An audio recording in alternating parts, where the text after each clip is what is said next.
Welcome back, this side विजय है और आप सभी लोगों का स्वागत ई पाठशाला चैनल पे। और ई पाठशाला के चैनल पे आज आप सीखने जा रहे हैं सोशियोलॉजी के इम्पोर्टेंट क्वेश्चन। क्लास 12 के जो भी सीरीज़ है वो हम सैम्पल पेपर की सीरीज़ लेके आ रहे हैं।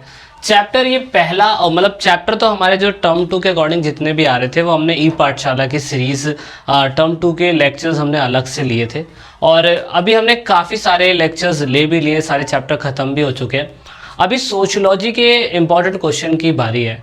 आप जो भी हम कुछ आज करा रहे हैं आपको इंस्टाग्राम पे या टेलीग्राम पे या वीडियो के डिस्क्रिप्शन में लिंक होगा, वहाँ से सारे क्वेश्चंस आपको अवेलेबल हो जाएंगे। जैसे कि हमने कहा कि हम लोग political science, history, geography, sociology, Hindi, English सभी के सैम्पल पेपर लेके आएंगे जो पेपर के पॉइंट ऑफ व्यू से आप लोगों के लिए बहुत इंपॉर्टेंट होंगे। आप सिर्फ इन क्वेश्चंस को ही कर लेंगे तो भी आपके लिए बहुत बेनिफिट्स होगा। आप पेपर के अंदर काफ़ी अच्छा रिजल्ट ला सकते हैं अगर आप इन्हीं क्वेश्चंस के ऊपर फोकस करते हैं। तो आप हमारे साथ अगर Instagram, Telegram, Facebook page, Twitter इनके साथ नहीं जुड़े हैं तो वीडियो के डिस्क्रिप्शन में लिंक है, आपको वहाँ से मिल जाएगा। आप वहाँ जाके ज़रूर चेकआउट ज़रूर करिएगा। दोस्तों यहाँ पे हम बात करेंगे कि अपने चैप्टर के जो भी पेपर होगा ऑफकोर्स अधिकतम 40 मार्क्स का ही आ रहा है और 2 घंटे का पेपर होगा। तो हमें जानना ज़रूरी ये है कि क्वेश्चन का पैटर्न कैसा होगा, पेपर में कैसे क्वेश्चंस आएंगे, क्या क्या हमें फेस करना होगा वगैरह वगैरह। तो अगर हम 1 और 2 मार्क्स के देखें तो ऑफकोर्स ये जो ए सेक्शन होगा उसमें 2 क्वेश्चन होंगे। 14 क्वेश्चन टोटल है पेपर के अंदर। आपके टोटल 14 क्वेश्चनों को आपको अटेंड करना है। कितना पढ़ना है, क्या पढ़ना है, कौन सा बेसिक पढ़ना है वही मैं आपको बताने की कोशिश करूंगा। ज़्यादा यहाँ वहाँ की बातें नहीं करनी है हमें। 14 क्वेश्चन है, 40 मार्क्स, 2 घंटे, और 14 में से अगर आप 12 क्वेश्चन भी अटेंड करके आ जाते हैं तो भी आपके लिए बहुत बेनिफिट होगा।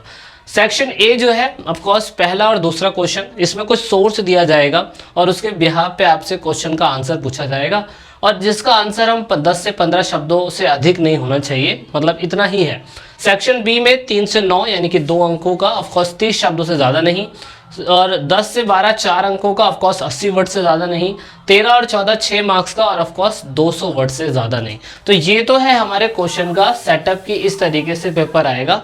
टोटल 14 क्वेश्चन, तो एक एक क्वेश्चन हम अटेंड करते हैं, देखते हैं कैसे एग्जामिनर आपसे पूछता है। हिंदी और इंग्लिश मीडियम के जो भी स्टूडेंट है दो सभी को समझने में बहुत आसानी है।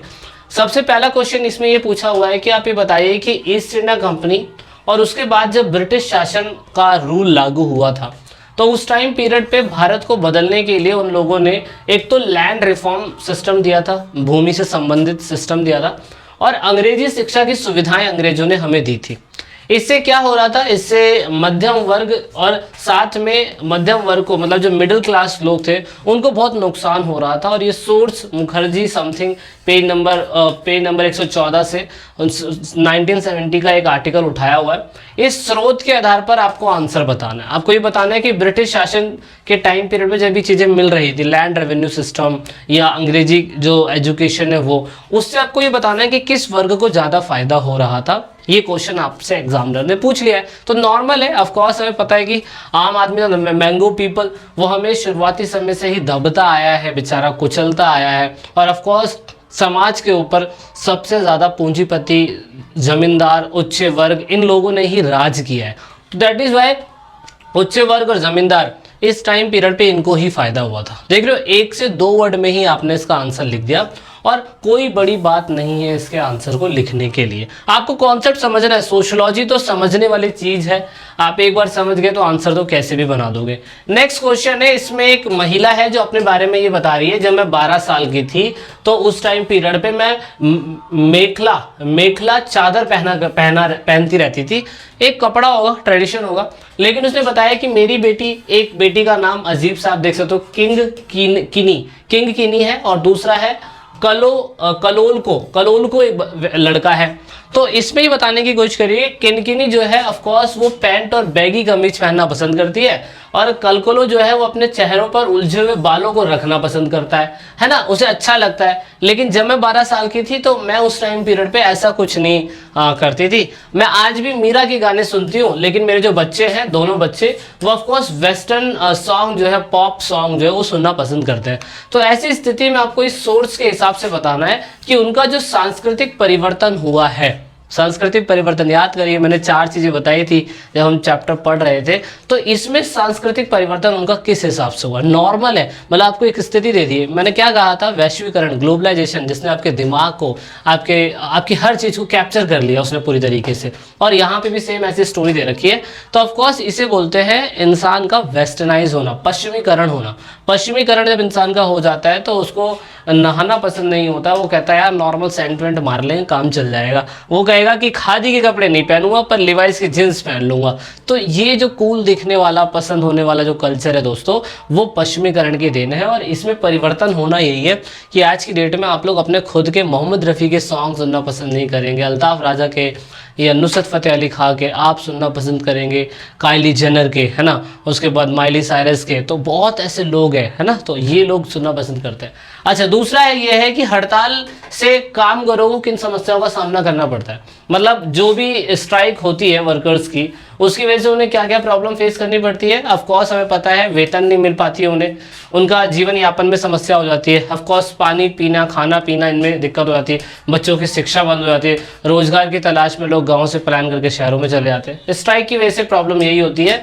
तो ये तो नॉर्मल क्वेश्चन था, 5वां आप बहुत आसानी से समझ गए। बेनामी बदल को क्यों किया जाता है? बेनामी बदल क्या होता है पहले ये समझिए। देखो, बेनामी संपत्ति आपने बहुत बार सुनी होगी। बड़े किसानों के पास बहुत सारी जमीनें होती है, असल में जमीनों के मालिक वही होते हैं, लेकिन सरकार से अपनी जमीन को बचाए रखने के लिए वो अपनी जमीनें दूसरे के नामों पे कर देते हैं और इसे ही बेनामी संपत्ति के नाम से पुकारा जाता है। बेनामी बदल क्यों किया जाता है? किया इसलिए जाता है ताकि जो बंदा ओरिजिनल मालिक है अपनी जमीन का, वो अपनी जमीन को बचा सके। ये आज से नहीं हो रहा है, ये बहुत लंबे समय से हो रहा है।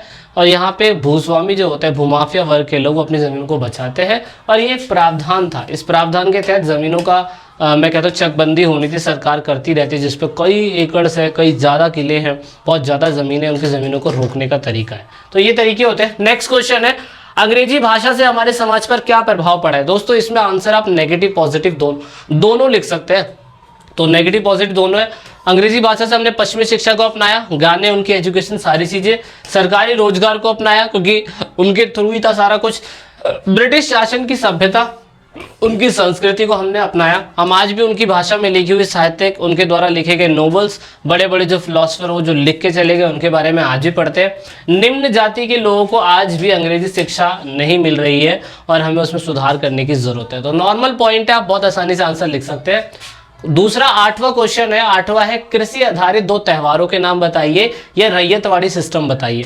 याद करिए, जो बच्चे मेरे साथ पॉलिटिकल पढ़ते हैं दोस्तों, तो पॉलिटिकल के अंदर हमने रैयतवाड़ी सिस्टम, महारवाली सिस्टम और उसके बाद जैसे हम बोलते हैं इदमस्तरारी बंदोबस्त, इदमस्तरारी स्थायी बंदोबस्त ही पूरा आता है। 3 सिस्टम थे, उसमें से रैयतवाड़ी प्रथा क्या थी, महारवाली प्रथा क्या थी, वो हमने पॉलिटिकल में भी समझाया है। और ये चीज पॉलिटिकल के साथ साथ आपके सोशियोलॉजी में भी आपसे पूछ लिया गया है। कितना मतलब लॉजिक है ना। अगर आप दूसरी चीजें पढ़ते हैं तो इनको समझना बहुत आसान हो जाता है, अगर आप नेचुरली बिहार पे पढ़ रहे तो कृषि आधारित त्यौहार असम में बिहू है, और उसके बाद बिहू, पोंगल है तमिलनाडु में, पंजाब में वैसाखी, कर्नाटका में उदगी। तो ये कुछ त्योहारों के नाम है, ये पता होने जरूरी है। सोशियोलॉजी पढ़े तो समाज को पढ़ना जरूरी है। और रैयतवाड़ी सिस्टम में क्या होता है, किसानों से डायरेक्टली सरकार जो होती है, किसानों द्वारा सीधा सरकार को जमा करना, मतलब जो टैक्स होता है वो डायरेक्टली सरकार को जाता है, इसे हम रैयतवाड़ी सिस्टम बोलते हैं। महारवाली सिस्टम में क्या होता है, महारवाली सिस्टम में ग्रुप ऑफ किसान होता है, उसमें से एक बंदा हेड होता है, वो सरकार को पैसा देता है। और परमानेंट सेटलमेंट में क्या होता है, परमानेंट सेटलमेंट में ऐसा होता था कि ईस्ट इंडिया कंपनी को टैक्स जाता था, देने के लिए जमींदार होते थे, और जमींदार किससे लेते थे टैक्स, वो लेते थे किसानों से। तो ये था परमानेंट सेटलमेंट। तो ये सेटलमेंट सारे अलग है। इसमें याद रखना, जमींदारों की बिचौलियों के रूप में भूमिका जो है वो खत्म हो जाती है, किसमें, रैयतवाड़ी सिस्टम में। परमानेंट स्थायी बंदोबस्त उसमें नहीं होती है। किसानों की इसमें डायरेक्टली सक्रिय भूमिका हमें देखने को मिलती है, डायरेक्ट पार्टिसिपेशन। नेक्स्ट है, कामगारों से अधिक काम कराने के किन तरीकों को अपनाया जा सकता है। मतलब मान लो फैक्ट्री के अंदर कोई वर्कर है, काम कर रहे हैं, उनसे हमें ज्यादा काम करवाना है, तो ऑफकोर्स क्या करवाएंगे हम, या तो उनके कार्यों के घंटे बढ़ा दें, या तो ये कर दें, ठीक है। और दूसरा, या तो हम ये कर दें कि कामगारों को कम से कम क्या कहते हैं, जो भी निर्धारित समय से 8 घंटे का काम है, 8 घंटे का काम है, तो उनसे ये बोला जाए कि भाई उसी 8 घंटे के अंदर तुम्हें अधिक से अधिक वस्तुओं का उत्पादन करना है, बनाना है, प्रोडक्शन करना है। तो ऑफकोर्स इससे आप क्या बढ़ा सकते हैं, उनसे ज़्यादा काम ले सकते हैं। तो ये 2 तरीके होते हैं। नॉर्मल मतलब देख रहे हो, कुछ नॉर्मल पढ़ना है, ज़्यादा याद करने की जरूरत भी नहीं। नेक्स्ट क्वेश्चन, सांस्कृतिज्म, कॉन्सेप्ट ऑफ सांस्कृतिज्म किसने दिया? अब सांस्कृतिज्म क्या होता है वो समझना जरूरी है। सांस्कृतिज्म, पश्चिमीकरण, ये दोनों अलग अलग है, ये याद रखना।